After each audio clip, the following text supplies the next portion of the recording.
आपको बताने वाली हूँ 5 मंथ्स के बेबीज के ग्रोथ के बारे में, डेवलपमेंट्स के बारे में। और साथ ही साथ इस वीडियो में एक और चीज़ मैं आपको बताने वाली हूँ जो कि इस चैनल पे पहली बार हो रही है। वो है मैं गिव अवे कर रही हूँ पहली बार। और मैं एक्चुअली पिछले साल ये गिव अवे करना चाहती थी, लेकिन जो कोविड की वजह से क्या था, सारी चीज़ें बंद थी, पोस्ट ऑफिस कोई जा नहीं सकता था कुरियर करने के लिए, तो वो सारी इश्यूज़ थे। तो मैं आपको जो है वो गिव अवे में देना चाहती हूँ ये लव लैब का बेबी कैरियर। ये जो है आराम से आप 0 मंथ के बेबी के लिए भी यूज कर सकते हैं और आराम से आप इसको 2 साल तक के बेबी के लिए आराम से यूज कर सकते हैं। बहुत ही ज्यादा अच्छा है ये। इस कैरियर के थ्रू आप बच्चे को फ्रंट में भी कैरी कर सकते हैं, बैक पे भी कैरी कर सकते हैं ना, और बच्चे का जो फेस है वो आगे की तरफ भी आप उस पोजीशन में भी कैरी कर सकते हैं। तो 4 तरीके की पोजीशन है। फीडिंग पोजीशन में भी आप बच्चे को कैरी कर सकते हैं। तो इसमें 4 पोजीशन है जिसमें आप बच्चे को कैरी कर सकते हैं इस बेबी कैरियर के थ्रू। तो मैं आपको देने वाली हूँ गिव अवे में, और गिव अवे के सारे रूल्स मैं आपको इस वीडियो के एंड में बताऊंगी। अगर आप ये जानना चाहते हैं, अगर आप ये विन करना चाहते हैं, अगर आप ये कैरियर को जीतना चाहते हैं, तो मेक श्योर करें कि आप सारे रूल्स फॉलो करें। इस वीडियो को एंड तक जरूर देखिएगा। तो चलिए अब हम बात करते हैं 5 महीने के बच्चे के ग्रोथ एंड डेवलपमेंट्स के बारे में। सबसे पहले तो 5 महीने का बच्चा है जो है वो ज्यादातर पलटना स्टार्ट कर देते हैं। उनको आपने टमी पे लिटाया हुआ है तो टमी से वो आराम से बैक पे आ जाते हैं। वाइस वर्सा हो ऐसा पॉसिबल नहीं है। मतलब अगर आपने उसको बैक पे लिटाया है, पीठ के बल लिटाया है, तो जरूरी नहीं है कि वो पेट के बल हो जाए। बहुत सारे बच्चे कर भी लेते, बहुत सारे बच्चे नहीं भी करते, तो इट्स टोटली फाइन अगर आपका बच्चा नहीं करता है तो आपका जो बच्चा है वो 5 महीने में पेट से पीठ पे पलटना शुरू कर देता है। बहुत सारे बच्चे जो है वो बैठना भी स्टार्ट कर देते हैं। ज्यादातर बच्चे सपोर्ट के साथ बैठना तो बहुत ही आराम से शुरू कर देते हैं 5 महीने के, लेकिन कुछ बच्चे ऐसे होते हैं जो बिना सपोर्ट के भी बैठना स्टार्ट कर देते हैं। लेकिन अगर आपका बच्चा बिना सपोर्ट के बैठ नहीं पा रहा है तो आपको उसको फोर्स नहीं करना है। उससे उसकी मसल्स जो है वो बहुत ही ज्यादा वीक हो जाती है। वो अपने आप ही सीख जाएगा जब उसकी मसल्स स्ट्रॉन्ग हो जाएंगे। आपको फोर्स नहीं करना है, लेकिन हाँ 5 महीने के बच्चे को आप सपोर्ट लगा के चारों तरफ से पिलो वगैरह अच्छे से सेट करके फिर आप आराम से बच्चे को बिठा सकते हैं। उससे बच्चे को काफी ज्यादा अच्छा लगता है और उसकी पीठ भी थोड़ी सी रिलैक्स हो जाती है। पूरा टाइम लेते लेते बच्चा काफी ज्यादा परेशान हो जाता है, तो आपको दिन में थोड़ी थोड़ी इंटरवल पे बच्चे को सपोर्ट लगा के थोड़ी देर के लिए बिठाना है। ये जो सपोर्ट लगा के आप बिठा रहे हैं ना बच्चे को, ये बहुत लंबा ड्यूरेशन नहीं होना चाहिए, क्योंकि स्टिल अभी बच्चे की जो बैक है वो एकदम स्ट्रॉन्ग नहीं है, तो बच्चे को ज्यादा देर बैठने पे भी काफी ज्यादा दर्द महसूस हो सकता है। इस टाइम पे अगर आप बच्चे को कोई भी टॉय देते हैं या फोन देते हैं तो बच्चा ट्राई करता है उसको पकड़ने का, अपने हाथों को थोड़ा सा लंबा स्ट्रेच करके ट्राई करता है चीजों को होल्ड करने का। 4 मंथ पे भी स्टार्ट कर देते हो, 5 मंथ पे तो फुल एफर्ट लगाएगा चीजों को पकड़ने के लिए, जो कि देखने में बहुत ही ज्यादा अच्छा लगता है। तो इसलिए अगर आप बहुत सारे कलरफुल टॉयज रखेंगे ना उसके टॉयज वाली बास्केट में, और उसको डिफरेंट डिफरेंट टॉय से एवरीडे आप उसको खिलाएंगे, तो उसको बहुत अच्छा लगेगा उन चीजों को पकड़ने में। आप क्या कीजिए, अगर आपके पास सपोज 5 टॉयज है तो एक टॉय से आपने एक दिन खिलाया, दूसरे से दूसरे दिन, तो जो पहला वाला टॉय है उसको आप छुपा दीजिए, और तीसरे दिन आपका थर्ड टॉय होगा तो पहले जो दोनों टॉयज होंगे उनको आप छुपा दीजिए, फिर फोर्थ, फिर फिफ्थ, फिर जो 6th डे होगा उस दिन आपको वापस से पहला वाला जो टॉय है उसे खिलाना है बच्चे को। अब ऐसा करना इसलिए है क्योंकि बच्चे जब डिफरेंट डिफरेंट चीजें देखते हैं ना एवरीडे, तो उनको बहुत ही ज्यादा एक्साइटमेंट होता है और वो अपनी तरफ से पूरा एफर्ट करते हैं उसको ग्रैब करने का। बच्चे के जो डेवलपमेंट है वो काफी ज्यादा अच्छे होते हैं, आसानी से हो जाते हैं, और आपको ऑब्वियसली आप एवरीडे न्यू टॉय तो नहीं लेके आ सकते हैं, तो इसीलिए बेटर है आप बहुत सारे टॉयज परचेस करने की जगह एक सिस्टम बनाइए कि हाँ आपने ये टॉयज आप बच्चे को खिला सके, तो आप उसको छुपा दीजिए और दूसरे टॉय से खिलाइए, तो उससे बच्चे का जो इंटरेस्ट है वो उन्हीं टॉयज में अच्छे से बना रहेगा। अभी बच्चे 5 महीने के जब हो जाते हैं तब आप उनको जो टमी टाइम देते हैं तो आराम से वो अपना सर ऊपर कर लेते हैं, अपने हाथ के बल पे आराम से सर जो है वो उठा पाते हैं। ऑल द 4th मंथ पे भी मैंने आपको बताया था कि 4th मंथ पे भी बच्चे ऐसा करना स्टार्ट कर देते हैं, लेकिन 5th मंथ पे आते थे 90% जो बच्चे हैं वो ऐसा करना स्टार्ट कर देते हैं।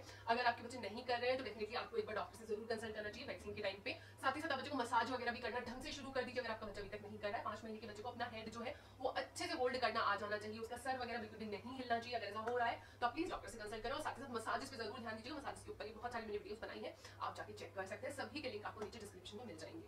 5 महीने में आते थे ना बच्चे को अपना जो हैंड है, स्पेशली हैंड का ये वाला पार्ट, उसको च्यू करना बहुत ज्यादा अच्छा लगता है। इसके कुछ रीजंस होते हैं।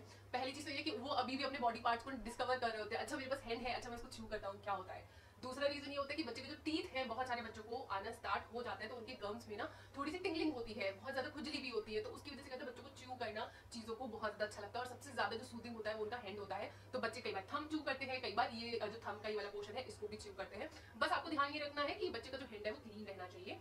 साथ ही साथ अगर आपको लग रहा है कि आपके बच्चे का टीथिंग का प्रोसेस स्टार्ट हो रहा है तो आपकी कुछ वीडियोस देखिएगा। उसके अलावा जो छोटी मैं टिप आपको दे दूँ वो ये कि आप टीथर्स बच्चे के लेके आइएगा, टीथर्स अच्छी क्वालिटी के लाइएगा प्लीज। मैंने मेरी डॉटर के लिए यूज की, मैंने कई सारे मंगाए थे, तब जाकर मुझे 1-2 पसंद आया था, उसका लिंक मैं नीचे डिस्क्रिप्शन में दे रही हूँ, आप अमेज़न पे चेक कर लेना।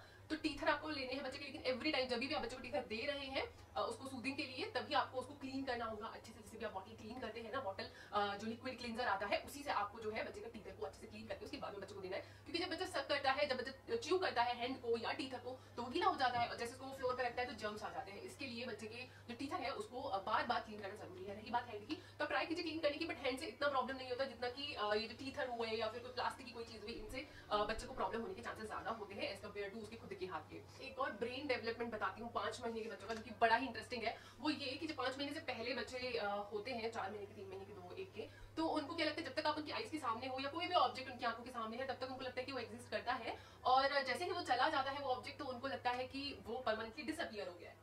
ये होता है 4 मंथ्स तक। तो 5th मंथ पे आते हैं बच्चों को ये चीज समझ आने लगती है कि मैं अभी थोड़ी देर पहले टीवी देख रहा था, लेकिन अभी मैं बाहर आ गया हूँ तो मुझे टीवी नहीं दिखाई दे रही है। इसका मतलब ये नहीं है कि टीवी परमानेंटली डिसअपियर हो गई है। तो उनको ये कॉन्सेप्ट समझ में आने लगता है, आने का, जाने का, आईज के सामने की कोई चीज आती है, फिर चली जाती है, फिर वापस आ जाती है। तो ये जो कॉन्सेप्ट है, ये बच्चों को थोड़ा थोड़ा समझ में आने लगता है। इसीलिए 5 महीने के बच्चे जो है ना, वो कंपैरेटिवली ज्यादा रोना शुरू कर देते हैं एज कम्पेयर टू 4-3 मंथ के बच्चों की, क्योंकि उनको ये समझ में आने लग जाता है कि अरे मम्मी अभी यहाँ थी, अभी मम्मी बाहर चली गई, तो रोते हैं जैसे कि मम्मा वापस आ जाए। तो 5 महीने के बच्चे जो होते हैं ना, वो इसीलिए रोना शुरू कर देते हैं। तो आप पूछते हैं 5 महीने के बच्चे ज्यादा रोने लगे, पहले इतना नहीं रोते थे, तो उसका रीजन यही है। स्माइल करना शुरू कर देता है। आप अगर स्माइल करोगे तो वो वापस से आपको स्माइल करेगा। आप जिस टोन में बात करते हो वो टोन वो समझने लगता है। अगर आप 5 महीने के बच्चे को डांटोगे ना, लाउड वॉइस में कुछ बोलोगे, तो वो समझ जाएगा और वो रोने लग जाएगा। ठीक है, तो आपको 5 महीने के बच्चे को डांटना बिल्कुल भी नहीं है, स्माइल करके बात करना है, वो भी आपसे स्माइल करेगा। साथ ही साथ 5 महीने के बच्चों का जो विजन है, कलर्स देखने का जो प्रोसेस है, वो काफी हद तक क्लियर हो जाता है। उनको ऑलमोस्ट काफी सारे कलर्स जो है वो उनको एक्चुअल उनके कलर के फॉर्म में दिखाई देने लगते हैं। जैसे कि स्टार्टिंग में सिर्फ ब्लैक एंड व्हाइट दिखाई देता है, फिर उसके बाद में 3rd मंथ पे आते थे रेड येलो ग्रीन ही दिखाई देते हैं। 5th मंथ तक आते हैं बच्चों को ज्यादातर कलर्स जो है वो दिखाई देने लगते हैं, बट स्टिल बच्चों को अभी भी जो ब्राइट कलर्स होते हैं ना, वही ज्यादा अट्रैक्ट करते हैं। बच्चे को क्रॉस आई का प्रॉब्लम है, मतलब कि आंखों में तिरछापन आपको दिखाई देता है, तो 5 महीने तक वो चला जाना चाहिए। 5 मैक्सिमम 6 महीने तक तो बिल्कुल चला जाना चाहिए। मैंने इसके ऊपर वीडियो बनाया, आप देख सकते हैं। अगर 5 महीने तक भी आपके बच्चों का जो आईज का तिरछापन है वो नहीं जाता है, तो प्लीज डॉक्टर से जरूर कंसल्ट कीजिएगा। अगर कोई इशू होता है तो ये बहुत सही टाइम होता है उसको ट्रीट करने का, ज्यादा डिले करने में कोई भी फायदा नहीं है।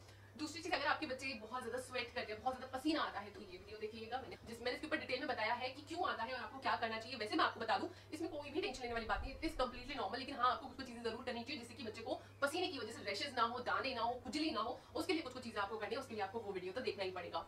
अगर आपका बच्चा आपके स्माइल करने पे कुछ भी रिएक्शन नहीं देता, जब आप उसको डांटते हो वो कोई रिएक्शन नहीं देता, एक स्ट्रेट फेस उसका बना रहता है, लाइक उसको कोई फर्क ही नहीं पड़ता कि आप किस टोन में बात कर रहे हो, तब आपको डेफिनेटली डॉक्टर से जरूर कंसल्ट करना चाहिए। क्योंकि जैसे कि मैंने आपको बोला, 5 महीने के बच्चे जो है वो आपके टोन से समझ पाते हैं आपके इमोशंस को, और उसी के अकॉर्डिंग वो जो है रिस्पॉन्स देते हैं। जैसे अगर आप डांट रहे हैं तो वो रोने लगेगा, अगर आप गुस्सा कर रहे हैं तो कुछ बच्चे तो गुस्से का एक्सप्रेशन भी देते हैं आपको 5 महीने पे। अगर आप उसे स्माइल करके बात करें तो वो भी स्माइल करेगा। तो अगर आपके इमोशंस के हिसाब से वो रिस्पॉन्ड नहीं कर रहा है, तभी भी आपको एक बार डॉक्टर से जरूर बात करना चाहिए। महीने का बच्चा भी जब रोता है, ज्यादा आवाज नहीं करता, तभी भी आपको डॉक्टर से जरूर कंसल्ट करना चाहिए। क्योंकि 5 महीने का बच्चा जो जब रोता है ना, तो बाजू वाले को जरूर पता चल जाना चाहिए कि हाँ, वो उस घर में रो रहा है बच्चा। तो 5 महीने का बच्चा जो है उसकी आवाज थोड़ी कंपैरेटिवली लाउड हो जाती है एज कम्पेयर अगर हम पहले की करें। स्टार्टिंग में तो बच्चे जब 15 दिन के, 20 दिन के, 1 महीने के भी होते हैं, तभी भी वो रोते हैं, तो उनकी कई बच्चों के ऐसे होते हैं कि आवाज ही नहीं आती रोने में। लेकिन 5 महीने के बच्चे के साथ में ऐसा बिल्कुल भी नहीं होना चाहिए। अगर आपके बच्चे के साथ ऐसा हो रहा है तो प्लीज आप डॉक्टर से जरूर कंसल्ट करें, क्योंकि ये सारी जो प्रॉब्लम्स होती है स्टार्टिंग में बड़ी आसानी से क्योर हो जाती है, बाद में बच्चे को भी और पेरेंट्स को भी काफी ज्यादा तकलीफ होती है। 5 महीने का बच्चा दिन में आराम से 3 से 4 सॉलिड नैप ले लेता है। पूरी रात जो है वो पहले के कंपैरेटिवली उतनी फ्रीक्वेंटली नहीं जगता, हार्डली एक बार जगेगा, मैक्सिमम 2 बार जगेगा, उससे ज्यादा नहीं जगेगा। तो आपका बच्चा रात में एक लंबे स्ट्रेच में सो लेता है, तो फिर वो दिन में 2 बार या 1 बार ही सोएगा, तो इसमें कोई टेंशन वाली बात नहीं है। 5 महीने के बच्चे को बाहर ले जाना बहुत ही ज्यादा जरूरी है। 5 महीने का बच्चा क्योंकि अभी एनवायरमेंट को समझने लगता है, उसको समझ, जैसे कि मैंने आपको बताया कि उसको परमानेंटली डिसअपियरेंस वाला जो उसका कॉन्सेप्ट जो पहले बिल्ड हुआ होता है, वो उसको समझ आता है कि ऐसा कुछ नहीं होता, बस वो चीज चली गई है, वापस आ गई है। ऐसे में वो बड़े अच्छे से समझता है कि जब आप उसको पार्क लेके जाते हैं या फिर कहीं बाहर वॉक कराने के लिए लेके जाते हैं, तो वो फ्रेश एयर को फील भी कर पाता है, चीजों को देख पाता है, ट्रीज को देख पाता है, बर्ड्स को देख पाता है, न्यू न्यू लोगों को देख पाता है। तो ऐसे में 5 महीने के बच्चों को तो आपको डेफिनेटली 1 से 2 घंटे के लिए बाहर ले जाना बहुत ही ज्यादा कंपलसरी है। और फीडिंग की बात, एज जब भी बच्चे का रिक्वायरमेंट होता है, आप उसी हिसाब से बच्चे को दूध पिला सकते हैं, क्योंकि अभी बच्चे को पहले के कंपैरेटिवली भूख ज्यादा लगती है डेफिनेटली। वहीं साथ साथ बच्चा अभी पहले के कंपैरेटिवली एक बार में ज्यादा दूध पी पाता है, इसलिए वो बहुत फ्रीक्वेंट नहीं पिएगा जैसे पहले पी रहा था। लेकिन पहले के कंपैरेटिवली क्योंकि वो ज्यादा पी रहा है, तो अभी उसको इतने जल्दी भूख नहीं लगेगी। लेकिन स्टिल अभी क्योंकि वो 5 ही महीने का है, तो हो सकता है कि फ्रीक्वेंसी थोड़ी ज्यादा हो, लेकिन पहले के कंपैरेटिवली कम फ्रीक्वेंसी हो जानी चाहिए। अब बात आती है कि बच्चे के खेलने के लिए आप क्या क्या कर सकते हैं। तो अगेन अभी भी रेटल से बच्चे अच्छे से खेलते हैं। स्क्वीजी वाले जो टॉयज आते हैं, जिनको आप स्क्वीज करते हैं, और वो चू चू वाले जो टॉयज आते हैं, जिनके मैं मैक्सिमम टाइम लिंक नीचे डिस्क्रिप्शन में देती थी। मेरी डॉटर उनसे बहुत अच्छे से खेलती थी। अब आके जब वो 2 साल से ऊपर की हो गई, तब उसने उनको छोड़ा है, नहीं तो वो बहुत पसंद करते हैं। अभी भी उसको कभी दिखते हैं रैंडमली, तो उनसे बहुत अच्छे से खेलती है। तो इनमें आते आते आपके बच्चे का जो वेट है वो करीब 5 से 6 केजी के आसपास हो जाना चाहिए। एक्यूरेट वेट के लिए इस वाली वीडियो को देखिएगा, इसमें मैंने मंथ बाय मंथ बताया है कि बच्चे का जो वजन है वो क्या होना चाहिए। करीब 5 से 6 के आसपास हो जाना चाहिए, या फिर आपके बच्चे का जो बर्थ वेट था ना, उसका डबल हो जाना चाहिए। अगर आपका बच्चा 3 किलो का था, तो आपके बच्चे का वजन 6 किलो हो जाना चाहिए। अगर आपका बच्चा 3.5 का था, तो अभी 7 किलो हो जाना चाहिए। ठीक है, तो जो आपके बच्चे का बर्थ वेट था उससे डबल हो जाता है बच्चे का, जब बच्चा 5 महीने का हो जाता है। फ्रेंड्स, आई होप कि आपके ऑलमोस्ट सारे डाउट क्लियर हो गए हो। अभी हम बात करते हैं इस गिव अवे के रूल्स के बारे में। तो वो सिंपली ये है कि आपको करना ये है कि आपको मेरे चैनल की ये वीडियो आपको अपने फ्रेंड्स के साथ में शेयर करनी है, अपने किसी एक सोशल मीडिया अकाउंट पे शेयर करनी है आपको मेरी ये वीडियो। उसके अलावा आपको मेरे चैनल को सब्सक्राइब करना है, इस वीडियो को लाइक करने के साथ साथ मेरे को इंस्टाग्राम पे आपको फॉलो करना है। ये सब जब आप कंप्लीट कर देंगे तो आपको नीचे कमेंट लिखना जरूर है कि हाँ आपने ये सारे टिप्स जो है वो ये जो सारे स्टेप्स हैं आपने फॉलो की है। पहला ये कि आपको ये जो वीडियो है वो अपने फ्रेंड्स के साथ में शेयर करनी है, किसी भी एक सोशल मीडिया पे आप शेयर कर सकते हैं, फेसबुक पे कर सकते हैं, आप इंस्टा पे अपने इंस्टा पे कर सकते हैं, अगर आप ट्विटर पे हैं तो आप ट्विटर पे भी कर सकते हैं। इसको शेयर आपने करना है। दूसरा, आपने इस वीडियो को लाइक करना है, मेरे चैनल को सब्सक्राइब करके बेल नोटिफिकेशन जरूर प्रेस करना है। थर्ड, आपने करना ये है कि आपको मेरे को इंस्टाग्राम पे फॉलो करना है और साथ ही साथ इस वीडियो के नीचे आपको कमेंट लिखना है और अपने बच्चे का एज भी मुझको बताना है कि आपके बच्चे का एज क्या है। हाँ, और इसकी जो प्राइस है वो करीब 1400 का ये गिव अवे है, क्योंकि आप लोगों ने काफी सपोर्ट किया है मेरे चैनल को, तो मैं चाहती थी आपको कुछ देना। तो ये मेरी तरफ से प्रेजेंट है आपके लिए। तो आप मेरे को फॉलो कर सकते हैं, ये सारी टिप्स वो करें। और अगर आपको ये परचेस करना है तो उसका भी लिंक मैं नीचे डिस्क्रिप्शन में दे दूंगी। तो इट्स अप टू यू कि आपको ये परचेस करना है या आपको ये मुझसे एज अ गिफ्ट चाहिए। तो मुझे कमेंट्स में जरूर बताइएगा किस किस तरीके के वीडियोस आपको चाहिए, वो भी आप मुझे कमेंट में बता सकते हैं। तो चलिए अब हम मिलते हैं नेक्स्ट वीडियो में, तब तक के लिए बाय, टेक केयर।